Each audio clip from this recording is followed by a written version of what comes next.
नेता लोग जो है वो बेईमान है। उनके बच्चे तो पढ़ते हैं इंग्लैंड और नेतागिरी यहीं करनी है तो सारों को इंग्लैंड भेजो ही मत, लाइबिलिटी है, यही रखो, सरकारी स्कूलों में पढ़ाओ, मर ले या कर ले एमएलए शिप।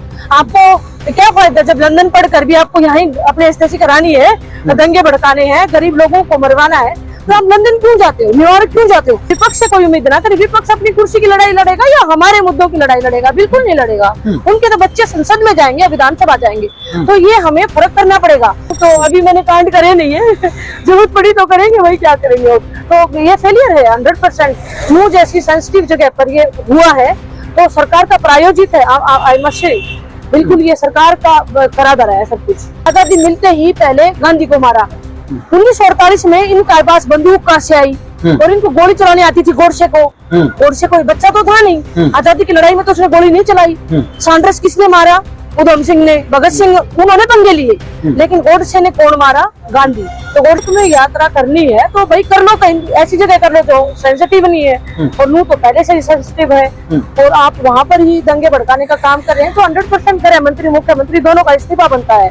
अभी तो मणिपुर तो ठंडा ही नहीं हुआ है और आपने यहाँ भी आग लगवा दी। प्रधानमंत्री हिंदू, राष्ट्रपति हिंदू, सीजीआई हिंदू और सब कुछ हिंदू, सारे मुख्यमंत्री हिंदू, फिर भी हिंदू तो भाई खतरा है, धर्म को खतरा है। तो फिर आप धर्म बदलिए। हम प्रकृति प्रेमी कौम है और हमारे खिलाफ ऐसा किया तो भुगतेंगे, और भी लोग भुगतेंगे जो इस शरीफ कौम के प्रति अपनी एसपीसी करा रहे हैं, वो 100% भुगतेंगे। मैं आपके ऑन कैमरा में बात कर रही हूँ। राहुल गांधी शेर है, कभी कहता नहीं है। एक टी शर्ट में पूरा भारत नाप कर बैठा है, जम्मू कश्मीर में बरस में गया है और ये केदारनाथ की अलग ड्रेस है, वहाँ मणिपुर में महिलाएं नग्न है, और भाई साहब डेली टॉयलेट के भी अलग कपड़े रखता है नरेंद्र मोदी। आरएसएस जो है, RSS stands for royal secret services.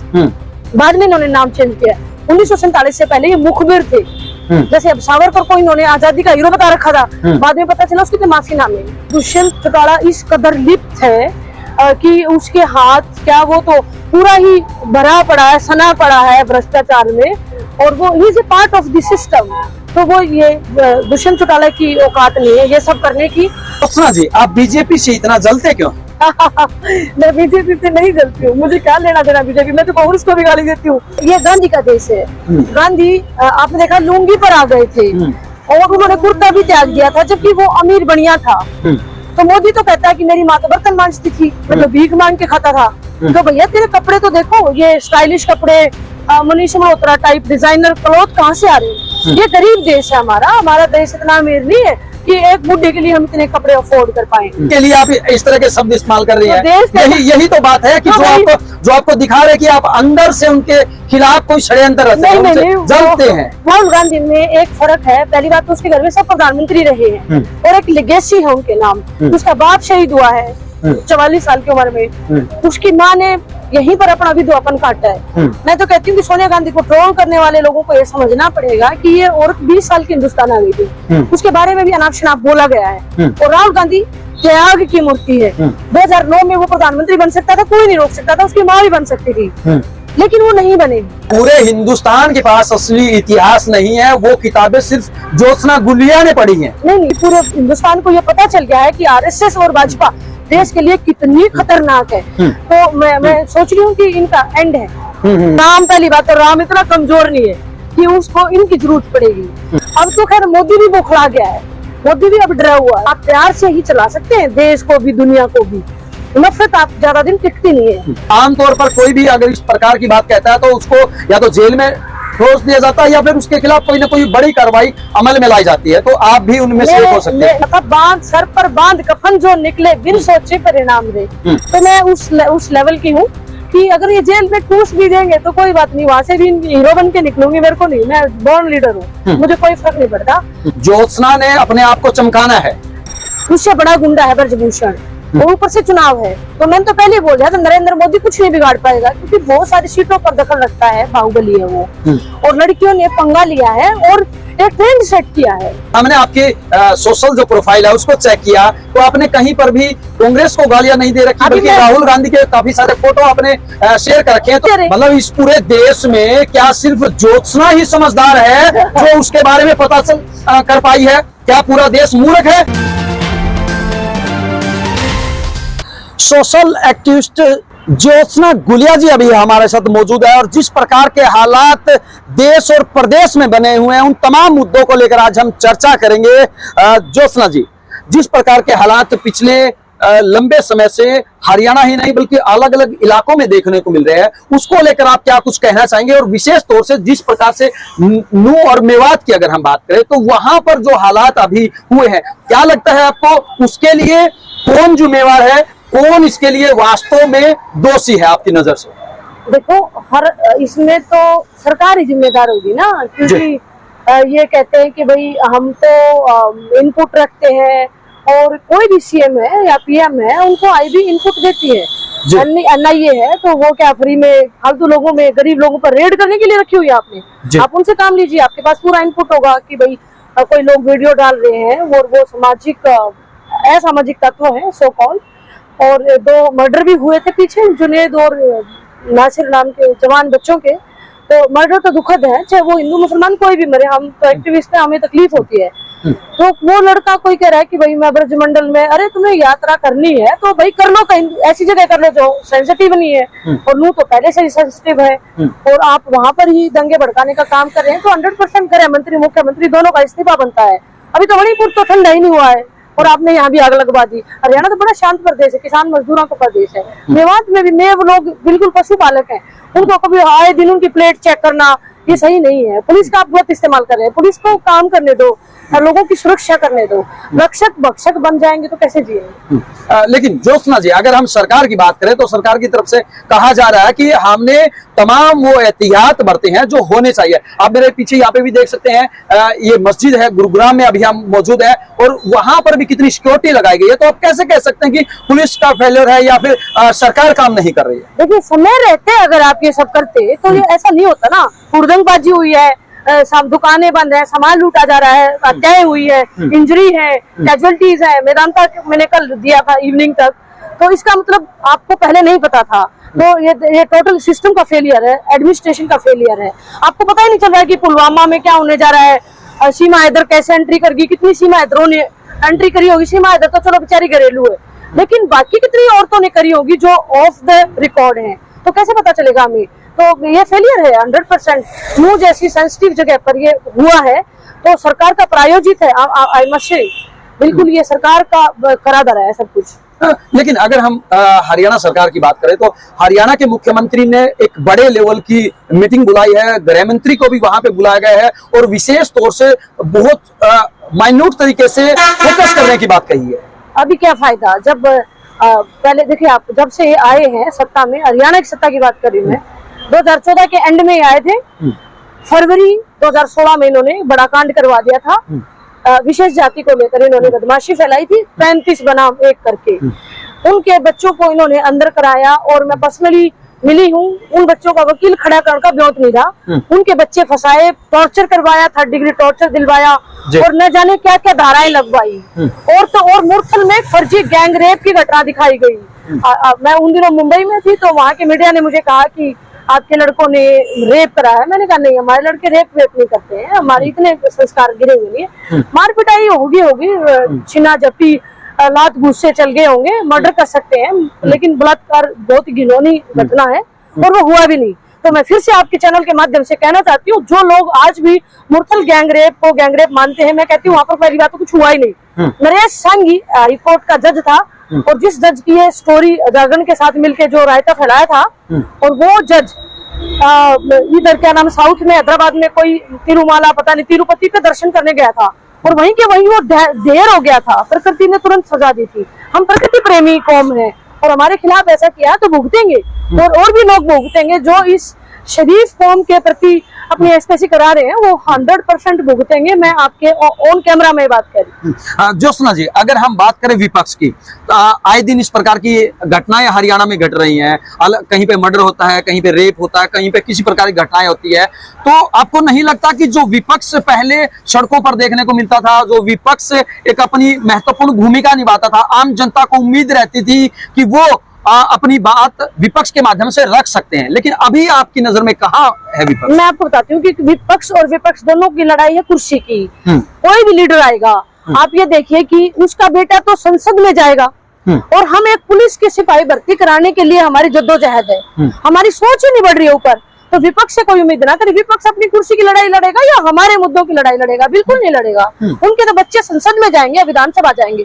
तो ये हमें फर्क करना पड़ेगा कि भैया आप हमें आमूल चूल परिवर्तन की जरूरत है। इनफैक्ट ये कैसे है कि भाई आप मुख्यमंत्री और आपका बेटा MP, आप अगर गलती से MLA बन गए तो आपका बेटा भी MLA। This is not fair. Bharat बहुत टैलेंटेड लोगों का देश है।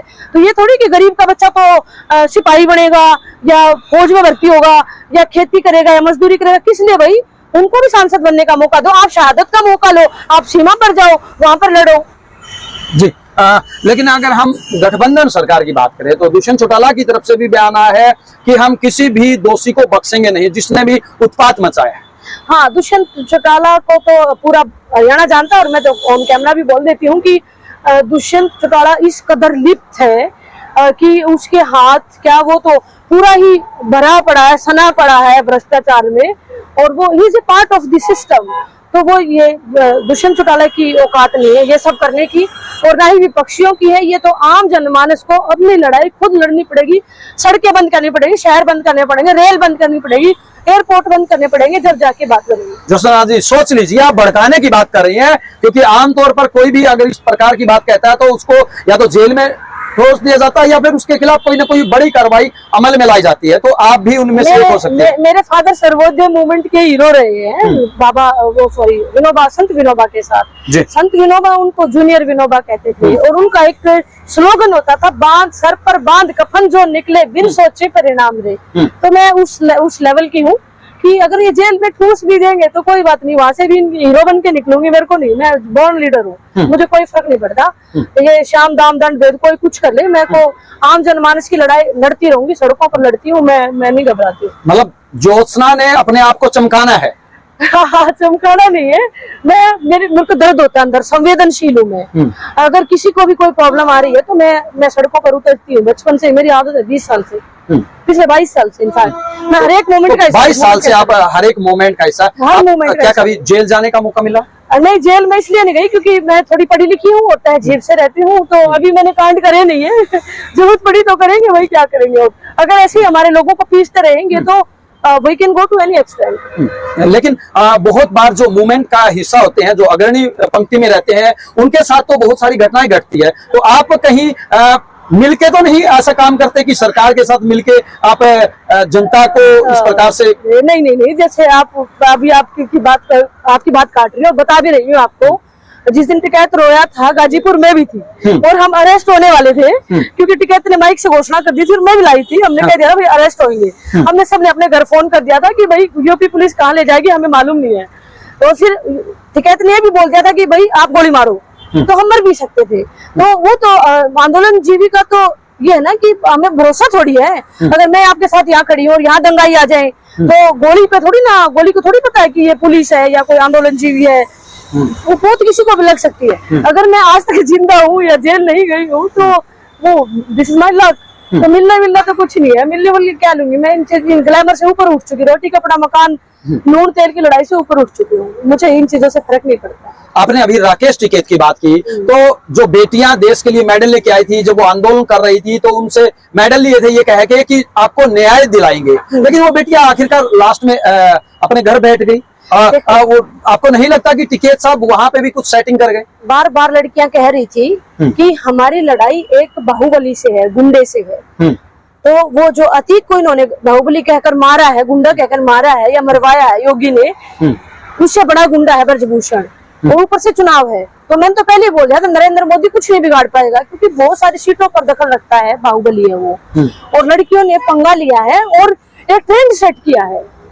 मुझे भी आंदोलन संदिग्ध लग रहा था शुरू से, लेकिन but yes I was a part of this movement so far.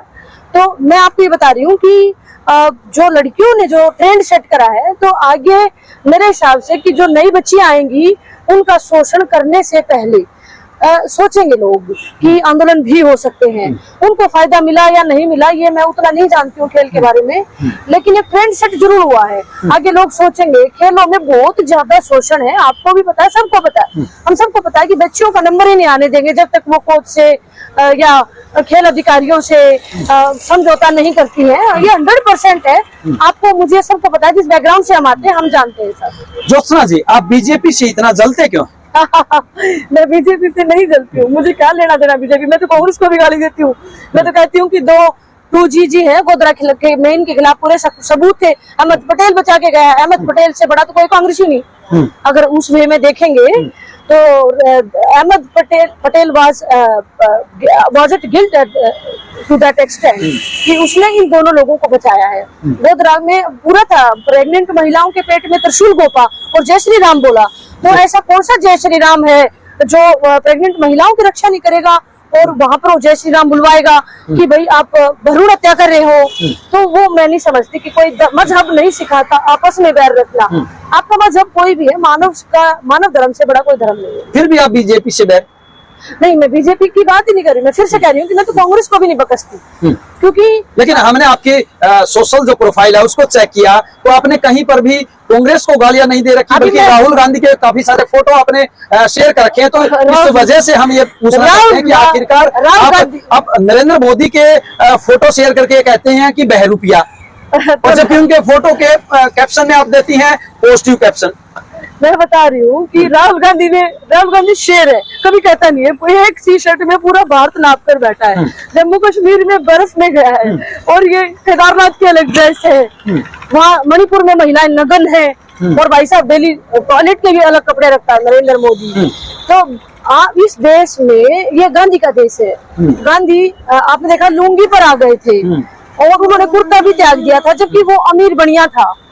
तो मोदी तो कहता है कि मेरी माँ तो बर्तन मांजती थी, मैं तो भीख मांग के खाता था। तो भैया तेरे कपड़े तो देखो, ये स्टाइलिश कपड़े, Manish Malhotra type designer cloth कहाँ से आ रहे हैं? ये गरीब देश है हमारा देश इतना अमीर नहीं है कि एक बुढ़े के लिए हम इतने कपड़े अफोर्ड कर पाए। आप देश के प्रधानमंत्री ज्योत्सना जी, उनके लिए आप इस तरह के शब्द इस्तेमाल कर रही हैं। यही तो बात है कि जो आपको दिखा रहे कि आप अंदर से उनके खिलाफ कोई षड्यंत्र रचते हैं, जलते हैं। वो मेरी पिता की उम्र के हैं, मैं जलती नहीं हूँ। लेकिन ये मैं आपको हिंदुस्तान के एक कल्चर की बात कर रही हूँ। हमारे यहाँ पर लाल बहादुर शास्त्री, पंडित जवाहरलाल नेहरू, सबने ऐसे सफेद कपड़े पहने हैं पॉलिटिशियन। और महात्मा गांधी, मैं महात्मा गांधी की फॉलोवर हूँ और वही राहुल गांधी भी उनकी फॉलोवर है। तो ऐसी सादगी जो है वो बहुत ऊंची चीज है, बहुत महंगी चीज है। और महंगे कपड़ों में सबसे सस्ते लिबास, सबसे किरदार मिलते हैं। महंगे लिबास में सस्ते किरदार है ये। तो मैं तो यही कह रही हूँ कि भाई कोई नॉर्मल से कपड़े पहनो, धोती कुर्ता टाइप।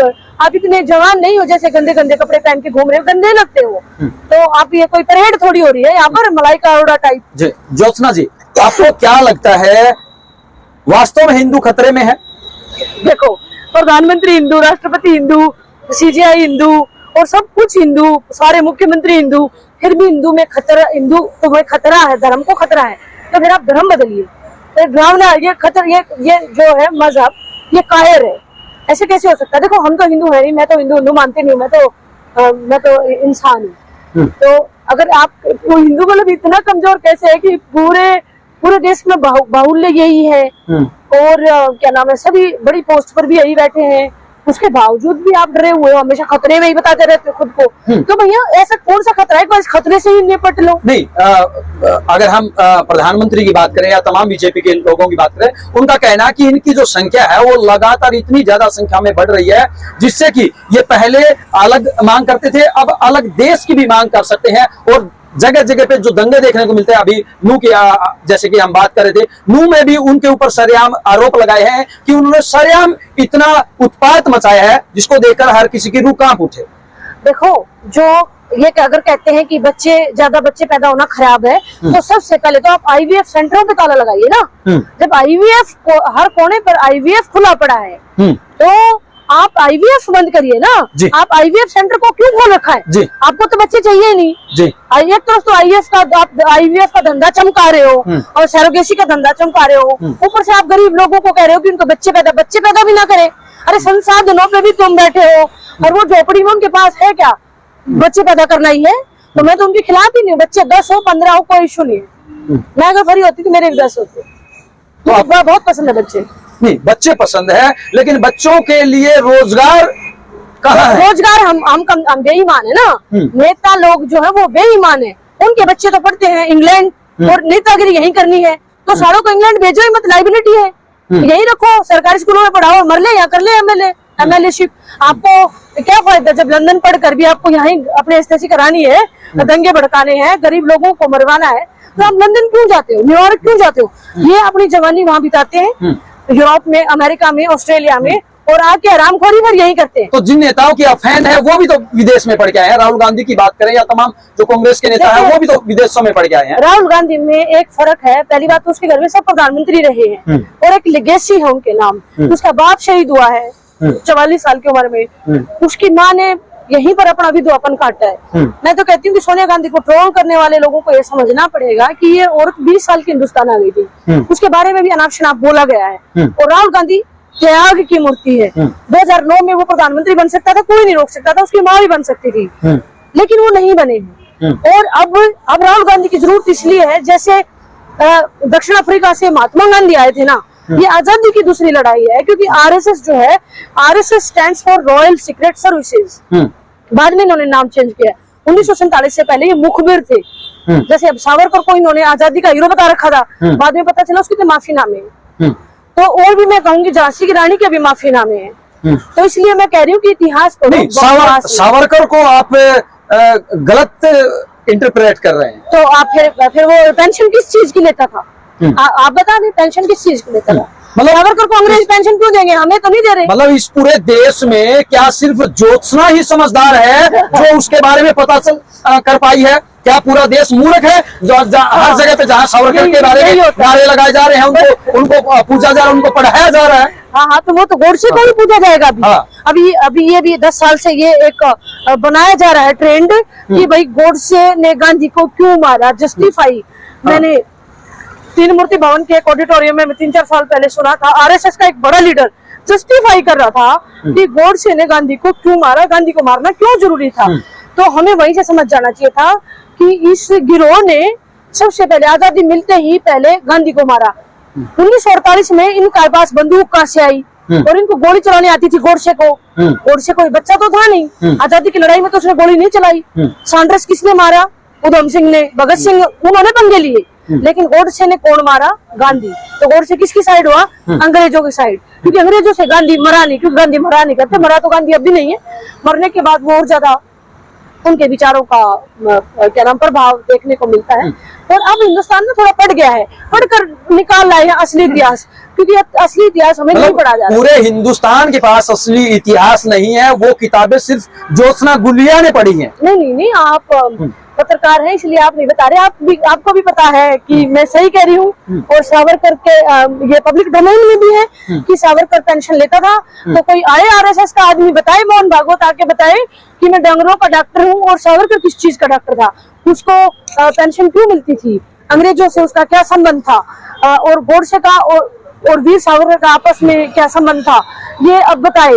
इन्होंने देखो 377 हटाई, इन लोगों ने हटाई, तो वो भी अपनी सुविधा के लिए हटाई है, नहीं तो ये किसी मतलब जो देश हित में इतना बड़ा काम कर दिया, वो आपको लगता है कि बीजेपी वालों ने अपनी सुविधा के लिए हटाई?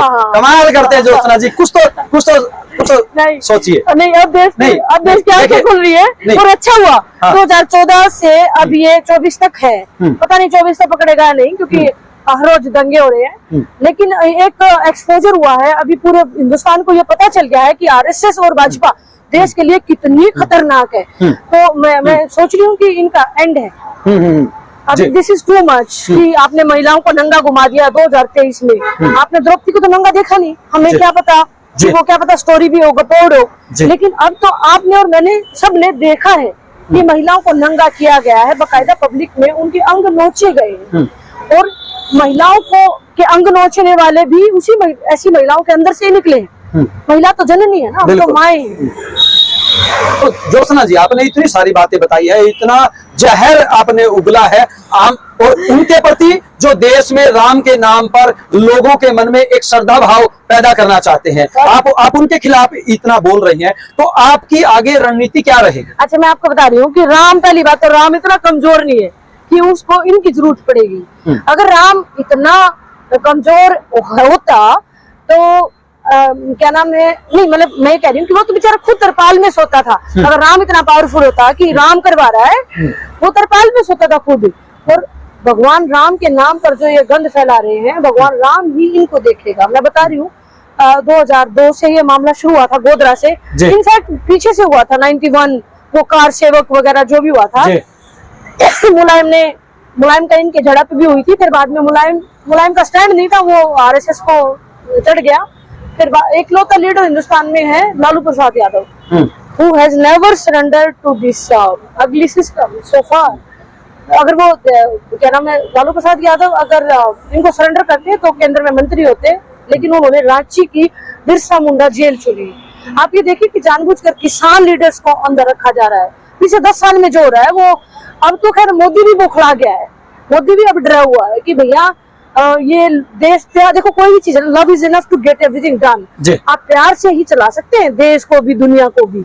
नफरत आप ज्यादा दिन टिकती नहीं है। नफरत जान लेने वाले आप अपने लिए भी हिंसा का रास्ता प्रशस्त कर रहे हैं। तो अभी इतनी सारी बातें आपने बताई है, तो आपका आगामी कदम क्या रहेगा? क्या सिर्फ आप बोलती रहेंगी या कुछ धरातल पे आके कुछ करके भी दिखाएंगे? नहीं, धरातल पे ही करती हूँ मैं, बोलती नहीं हूँ, मैं धरातल पे ही करती हूँ। वो तो आप जैसे लोग एक इंटरव्यू ले लेते हैं, ये तो मेरा 5% है, 95% तो मैं चुपचाप करती हूँ। तो क्या कदम रहेगा? मैं तो सोशल मीडिया भी बंद कर देती हूँ। तो क्या कदम रहेगा? कदम तो देखो, हम तो भाई फाइटर है, योद्धा है और आखिरी सांस तक लड़ेंगे सिस्टम के खिलाफ। परमानेंट विपक्ष है। मैं तो विपक्षी लीडर जिनके बच्चे संसद में जाते हैं उनके खिलाफ भी लड़ती हूँ। मैं तो कहती हूँ टैलेंटेड लोगों को मौका दो। कब तक आप ऐसे करते रहेंगे कि आप ही खाते रहेंगे? देश में सबको मौका मिलना चाहिए। आप गरीब के बच्चों को भी एमएलए एमपी बनाओ, मौका दो उनको भी। ये थी ज्योत्सना गुलिया, जो कि सोशल एक्टिविस्ट हैं, जिनके बारे में हर बार कहा जाता है कि ये बहुत ज्यादा जहर उगलती है। हालांकि इन्होंने प्रत्येक बात को तर्क के साथ बताया है कि ये किस प्रकार से उनके बारे में जानकारी जुटाकर लाई है। अब इन बातों में कितनी सच्चाई है ये तो आप सब जानते हैं। हालांकि कुछ लोग ऐसे हैं जो आज भी इस ज्ञान से बहुत ज्यादा दूर हैं, तो उनकी आंखें खोलनी बहुत जरूरी है। इसी वजह से हम पहुंचे हैं गुरुग्राम के अंदर, और जो हालात अभी फिलहाल प्रदेश में और देश में चल रहे हैं, उन्हीं तमाम मुद्दों को लेकर हम चर्चा करने की कोशिश कर रहे हैं ऐसे लोगों से जो पब्लिक को, आम जनता को आईना दिखा सके और सच्चाई उनके सामने ला सके। दीजिए आपके अपने साथी अजय लोहान को इजाजत। नमस्कार।